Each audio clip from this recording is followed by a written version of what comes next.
Hi, this is Jonathon Nolan, author and narrator of this short story, Memento Mori. What, like a bullet, can undeceive? Herman Melville. Your wife always used to say you'd be late for your own funeral. Remember that? Her little joke because you were such a slob. Always late, always forgetting stuff, even before the incident. Right about now, you're probably wondering if you were late for hers. You were there, you can be sure of that. That's what the picture's for, the one tacked to the wall by the door.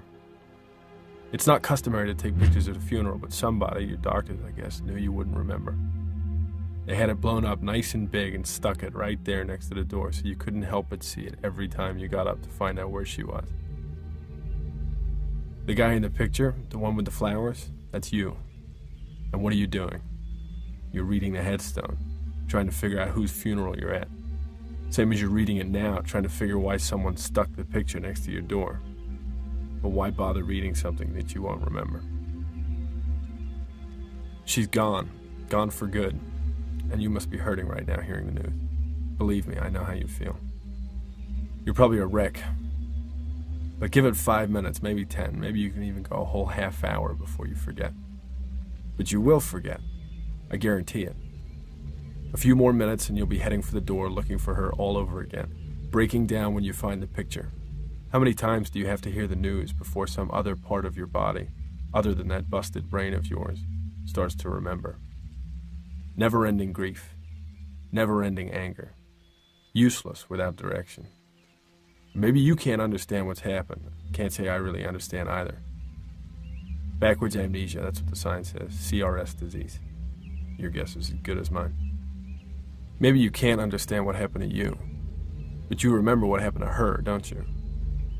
The doctors don't want to talk about it. They won't answer my questions. They don't think it's right for a man in your condition to hear about those things. But you remember enough, don't you? You remember his face. This is why I'm writing to you. Futile, maybe. I don't know how many times you'll have to read this before you listen to me. I don't even know how long you've been locked up in this room already. Neither do you. But your advantage in forgetting is that you'll forget to write yourself off as a lost cause. Sooner or later, you'll want to do something about it. And when you do, you'll just have to trust me, because I'm the only one who can help you. Earl opens one eye after another to a stretch of white ceiling tiles, interrupted by a hand-printed sign taped right above his head, large enough for him to read from the bed. An alarm clock is ringing somewhere. He reads the sign, blinks, reads it again, and takes a look at the room. It's a white room, overwhelmingly white, from the walls and the curtains to the institutional furniture and the bedspread. The alarm clock is ringing from the white desk under the window with the white curtains. At this point, Earl probably notices that he is lying on top of his white comforter. He's already wearing a dressing gown and slippers. He lies back and reads the sign taped to the ceiling again. It says, in crude block capitals, "This is your room. This is a room in a hospital. This is where you live now." Earl rises and takes a look around. The room is large for a hospital. Empty linoleum stretches out from the bed in 3 directions. 2 doors and a window. The view isn't very helpful either, a close of trees in the center of a carefully manicured piece of turf that terminates in a sliver of 2-lane blacktop. The trees, except for the evergreens, are bare. Early spring or late fall, one or the other. Every inch of the desk is covered with post-it notes, legal pads, neatly printed lists, psychological textbooks, framed pictures. On top of the mess is a half-completed crossword puzzle. The alarm clock is riding a pile of folded newspapers. Earl slaps the snooze button and takes a cigarette from the pack taped to the sleeve of his dressing gown. He pats the empty pockets of his pajamas for a light. He rifles the papers on the desk, looks quickly through the drawers. Eventually, he finds a box of kitchen matches taped to the wall next to the window. Another sign is taped just above the box. It says in loud yellow letters, "Cigarette? Check for lit ones first, stupid." Earl laughs at the sign, lights his cigarette, and takes a long draw. Taped to the window in front of him is another piece of loose-leaf paper headed, "Your Schedule." It charts off the hours, every hour, in blocks. 10 p.m. to 8 a.m. is labeled, "Go back to sleep." Earl consults the alarm clock. 8:15. Given the light outside, it must be morning. He checks his watch. 10:30. He presses the watch to his ear and listens. He gives the watch a wind or two and sets it to match the alarm clock. According to the schedule, the entire block from 8 to 8:30 has been labeled, "Brush your teeth." Earl laughs again and walks over to the bathroom. The bathroom window is open. As he flaps his arms to keep warm, he notices the ashtray on the windowsill. A cigarette is perched on the ashtray, burning steadily through a long finger of ash. He frowns, extinguishes the old butt, and replaces it with the new one. The toothbrush has already been treated to a smudge of white paste. The tap is of the push-button variety, a dose of water with each nudge. Earl pushes the brush into his cheek and fiddles it back and forth while he opens the medicine cabinet. The shelves are stocked with single-serving packages of vitamins, aspirin, antidiuretics. The mouthwash is also single-serving, about a shot glass worth of blue liquid in a sealed plastic bottle. Only the toothpaste is regular size. Earl spits the paste out of his mouth and replaces it with the mouthwash. As he lays the toothbrush next to the toothpaste, he notices a tiny wedge of paper pinched between the glass shelf and the steel backing of the medicine cabinet. He spits the frothy blue fluid into the sink and nudges for some more water to rinse it down. He closes the medicine cabinet and smiles at his reflection in the mirror. Who needs half an hour to brush their teeth? The paper has been folded down to a minuscule size, with all the precision of a sixth grader's love note. Earl unfolds it and smooths it against the mirror. It reads, "If you can still read this, then you're a fucking coward." Earl stares blankly at the paper, then reads it again. He turns it over. On the back it reads, "P.S. After you've read this, hide it again." Earl reads both sides again, then folds the note back down to its original size and tucks it underneath the toothpaste. Maybe then he notices the scar. It begins just beneath the ear, jagged and thick, and disappears abruptly into his hairline. Earl turns his head and stares out of the corner of his eye to follow the scar's progress. He traces it with a fingertip, then looks back down at the cigarette burning in the ashtray. A thought seizes him, and he spins out of the bathroom. He's caught at the door to his room, one hand on the knob. 2 pictures are taped to the wall by the door. Earl's attention is caught first by the MRI, a shiny black frame for 4 windows into someone's skull. In marker, the picture is labeled, "Your Brain." Earl stares at it, concentric circles in different colors. He can make out the big orbs of his eyes, and behind these the twin lobes of his brain. Smooth wrinkles, circles, semicircles. But right there in the middle of his head, circle and marker, tunneled in from the back of his neck like a maggot into an apricot, is something different. Deformed, broken, but unmistakable. A dark smudge, the shape of a flower, right there in the middle of his brain. He bends to look at the other picture. It's a photograph of a man holding flowers, standing over a fresh grave. The man is bent over, reading the headstone. For a moment, this looks like a hall of mirrors, the beginnings of a sketch of infinity. The one man bent over, looking at the smaller man bent over, reading the headstone. Earl looks at the picture for a long time. Maybe he begins to cry. Maybe he just stares silently at the picture. Eventually, he makes his way back to the bed, flops down, seals his eyes shut, tries to sleep. The cigarette burns steadily away in the bathroom. A circuit in the alarm clock counts down from 10, and it starts ringing again. Earl opens one eye after another to a stretch of white ceiling tiles, interrupted by a hand-printed sign taped right above his head, large enough for him to read from the bed. You can't have a normal life anymore, you must know that. How can you have a girlfriend if you can't remember her name? You can't have kids, not unless you want them to grow up with a dad who doesn't recognize them. Sure as hell can't hold down a job. Not too many professions out there that value forgetfulness. Prostitution, maybe. Politics, of course. Now, your life is over. You're a dead man. The only thing the doctors are hoping to do is teach you to be less of a burden to the orderlies. And they'll probably never let you go home, wherever that would be. So the question is not to be or not to be, because you aren't. The question is whether you want to do something about it. Whether revenge matters to you. It does to most people. For a few weeks, they plot, they scheme, they take measures to get even. But the passage of time is all it takes to erode that initial impulse. Time is theft, isn't that what they say? And time eventually convinces most of us that forgiveness is a virtue. Conveniently, cowardice and forgiveness look identical at a certain distance. Time steals your nerve. If time and fear aren't enough to dissuade people from their revenge, then there's always authority, softly shaking its head and saying, "We understand, but you're the better man for letting it go, for rising above it, for not sinking to their level. And besides," says authority, "if you try anything stupid, we'll lock you up in a little room." But they already put you in a little room, didn't they?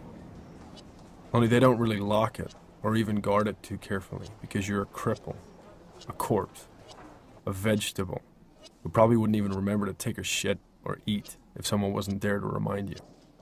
And as for the passage of time, well, that doesn't really apply to you anymore, does it? Just the same 10 minutes over and over again. So how can you forgive if you can't remember to forget? You probably were the type to let it go, weren't you?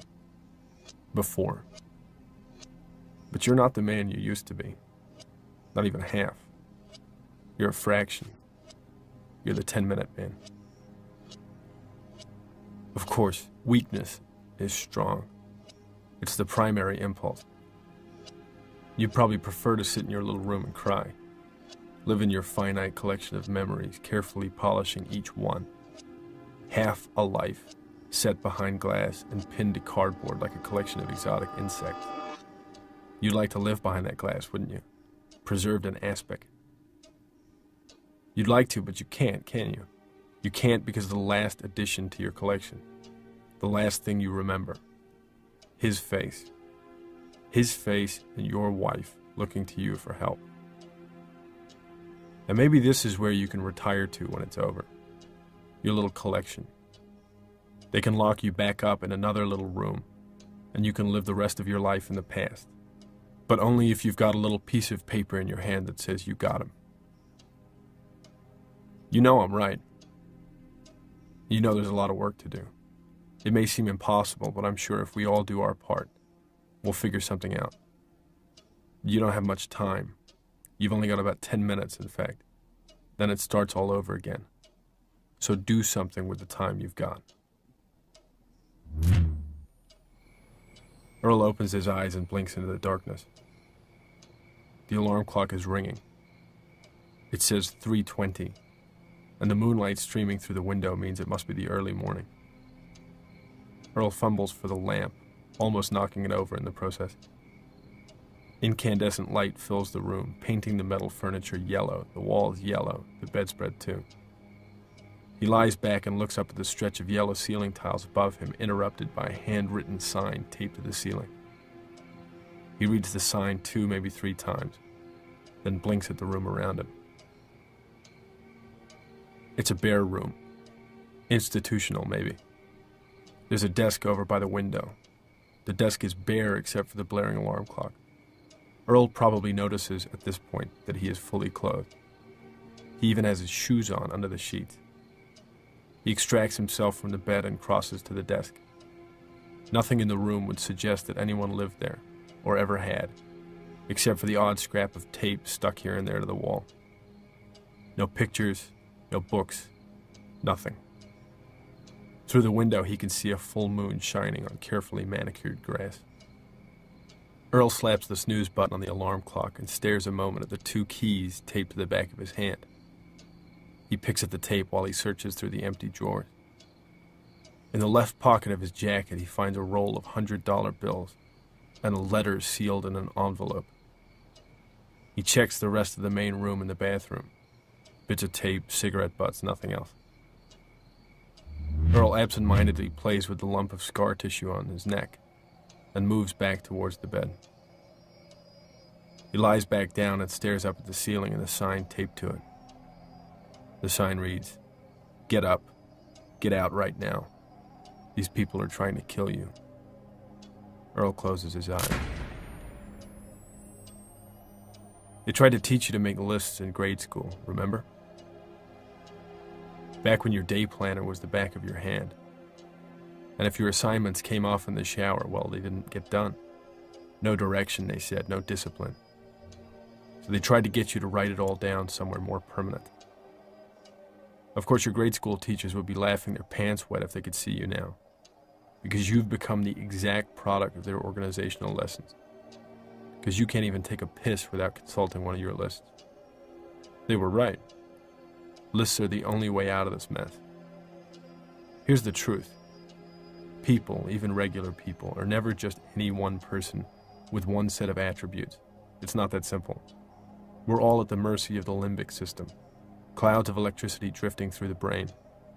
Every man is broken into 24-hour fractions, and then again within those 24 hours. It's a daily pantomime, one man yielding control to the next, a backstage crowded with old hacks, clamoring for their turn in the spotlight. Every week, every day, the angry man hands the baton over to the sulking man, and in turn to the sex addict, the introvert, the conversationalist. Every man is a mob, a chain gang of idiots. This is the tragedy of life, because for a few minutes of every day, every man becomes a genius. Moments of clarity, insight, whatever you want to call them. The clouds part, the planets get in a neat little line, and everything becomes obvious. I should quit smoking, maybe. Or, here's how I could make a fast million. Or such and such is the key to eternal happiness. That's the miserable truth. For a few moments, the secrets of the universe are open to us. Life is a cheap parlor trick. But then the genius, the savant, has to hand over the controls to the next guy down the pike. Most likely the guy who just wants to eat potato chips. And insight and brilliance and salvation are all entrusted to a moron, or a hedonist, or a narcoleptic. The only way out of this mess, of course, is to take steps to ensure that you control the idiots that you become, to take your chain gang hand in hand and lead them. The best way to do this is with a list. It's like a letter that you write to yourself, a master plan drafted by the guy who can see the light, made with steps simple enough for the rest of the idiots to understand. Follow steps 1 through 100. Repeat as necessary. Your problem is a little more acute, maybe, but fundamentally the same thing. It's like that computer thing, the Chinese room. You remember that? One guy sits in a little room, laying down cards with letters written on them in a language he doesn't understand, laying them down one letter at a time in a sequence according to someone else's instructions. The cards are supposed to spell out a joke in Chinese. The guy doesn't speak Chinese, of course. He just follows his instructions. There's some obvious differences in your situation, of course. You broke out of the room they had you in, so the whole enterprise has to be portable. And the guy giving the instructions, that's you too, just an earlier version of you. And the joke you're telling, well, it's got a punchline. I just don't think anyone's going to find it very funny. So that's the idea. All you have to do is follow your instructions, like climbing a ladder or descending a staircase. One step at a time. Write down the list. Simple. And the secret, of course, to any list is to keep it in a place where you're bound to see it. You can hear the buzzing through his eyelids. Insistent. He reaches out for the alarm clock, but he can't move his arm. Earl opens his eyes to see a large man bent double over him. The man looks up at him, annoyed, then resumes his work. Earl looks around him. Too dark for a doctor's office. Then the pain floods his brain, blocking out other questions. He squirms again, trying to yank his forearm away, the one that feels like it's burning. The arm doesn't move, but the man shoots him another scowl. Earl adjusts himself in the chair to see over the top of the man's head. The noise and the pain are both coming from a gun in the man's hand, a gun with a needle where the barrel should be. The needle is digging into the fleshy underside of Earl's forearm, leaving a trail of puffy letters behind it. Earl tries to rearrange himself to get a better view to read the letters on his arm, but he can't. He lies back and stares at the ceiling.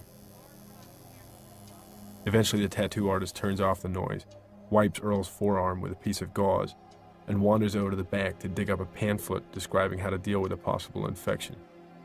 Maybe later he'll tell his wife about this guy and his little note. Maybe his wife will convince him to call the police.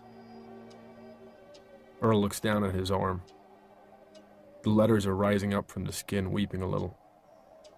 They run from just behind the strap of Earl's watch all the way to the inside of his elbow.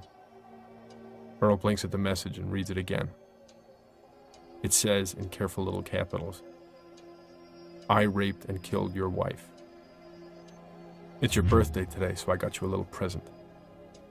I would have just bought you a beer, but who knows where that would have ended. So instead, I got you a bell. I think I may have had to pawn your watch to buy it. But what the hell did you need a watch for, anyway?" You're probably asking yourself, why a bell? In fact, I'm guessing you're going to be asking yourself that question every time you find it in your pocket. Too many of these letters now. Too many for you to dig back into every time you want to know the answers to some little question. It's a joke, actually. A practical joke. But think of it this way. I'm not really laughing at you so much as with you. I'd like to think that every time you take it out of your pocket and wonder, why do I have this bell? A little part of you, a little piece of your broken brain, will remember and laugh like I'm laughing now. Besides, you do know the answer. It was something you learned before.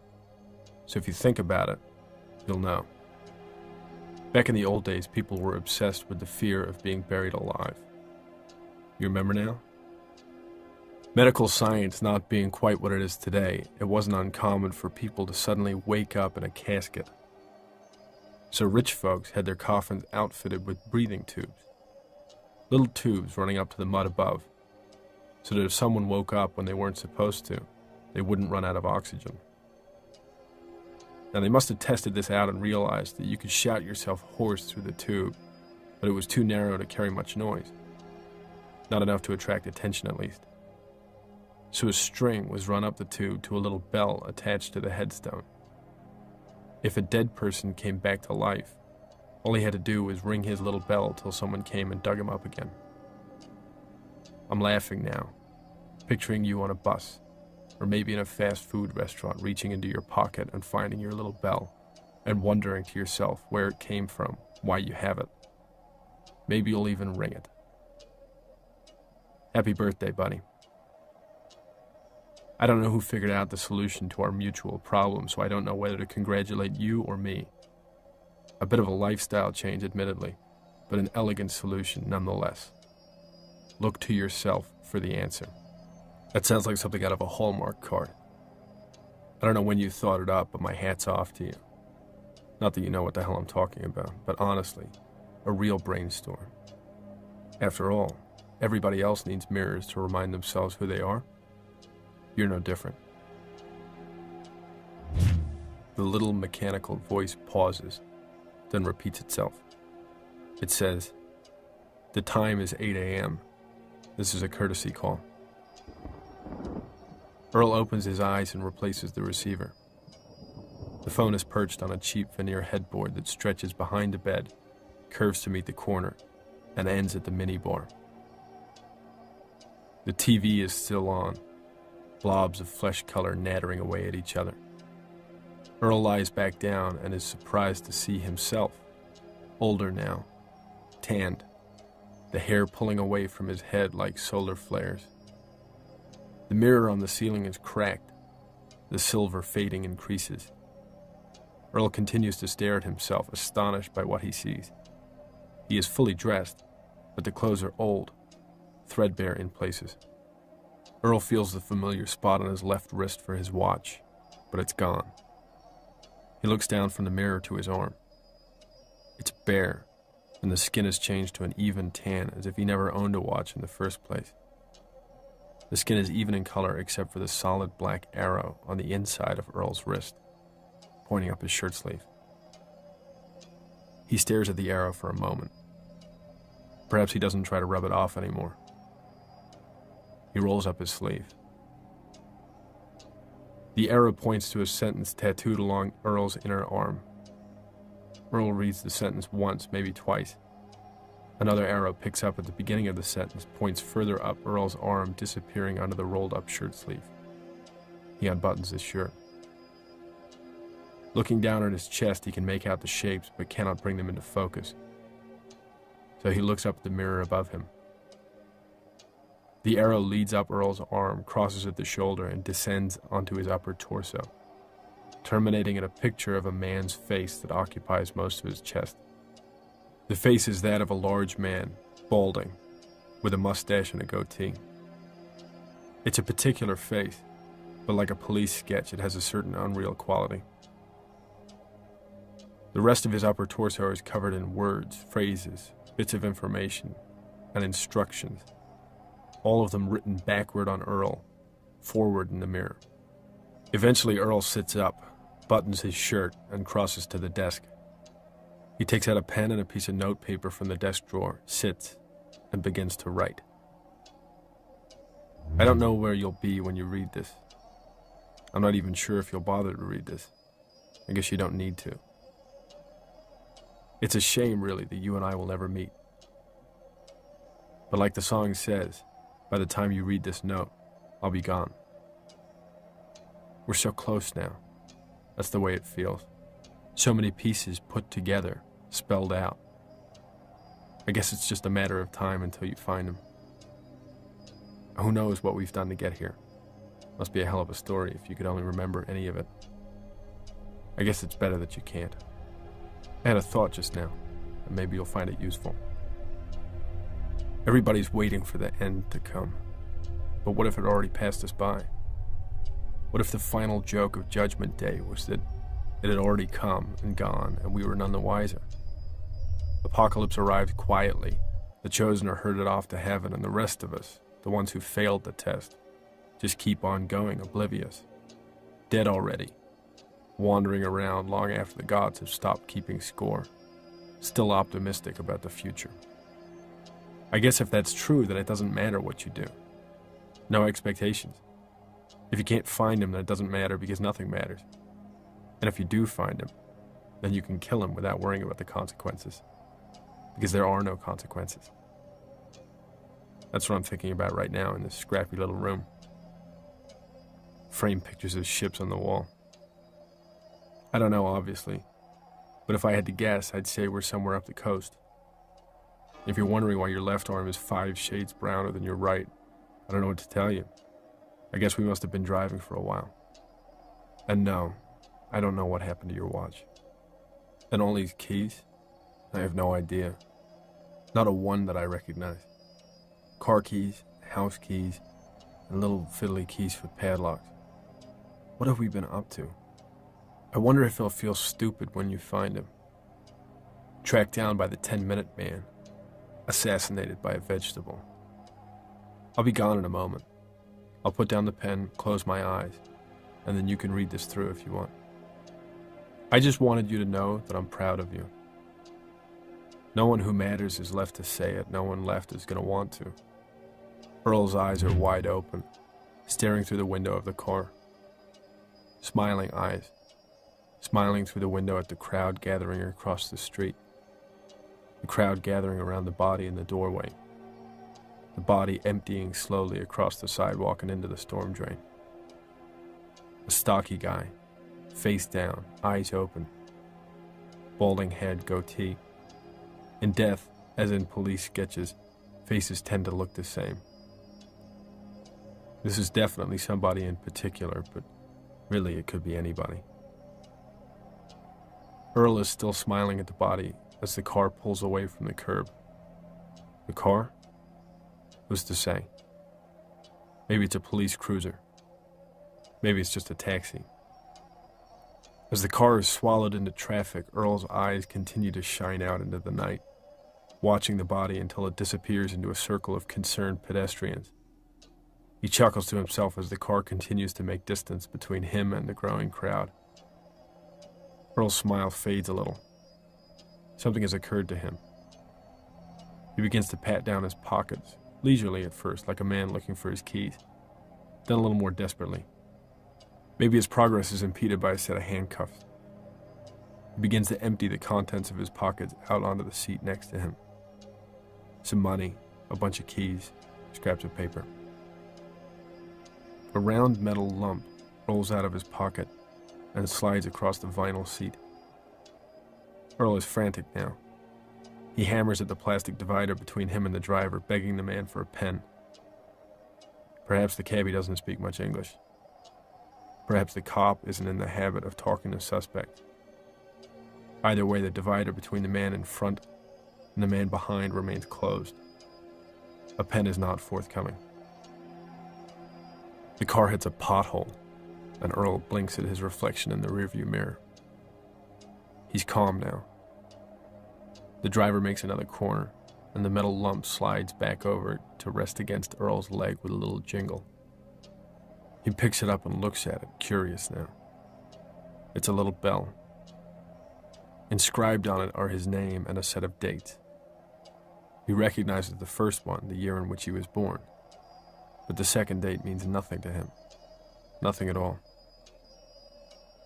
As he turns the bell over in his hands, he notices the empty space on his wrist where his watch used to sit. There's a little arrow there, pointing up his arm. Earl looks at the arrow, then begins to roll up his sleeve.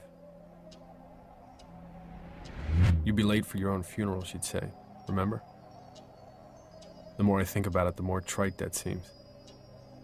What kind of idiot, after all, is in any kind of rush to get to the end of his own story? And how would I know if I were late anyway? I don't have a watch anymore. I don't know what we did with it. The hell do you need a watch for anyway? It was an antique, dead weight tugging at your wrist, symbol of the old you, the you that believed in time. No, scratch that. It's not so much that you've lost your faith in time as that time has lost its faith in you. And who needs it anyway?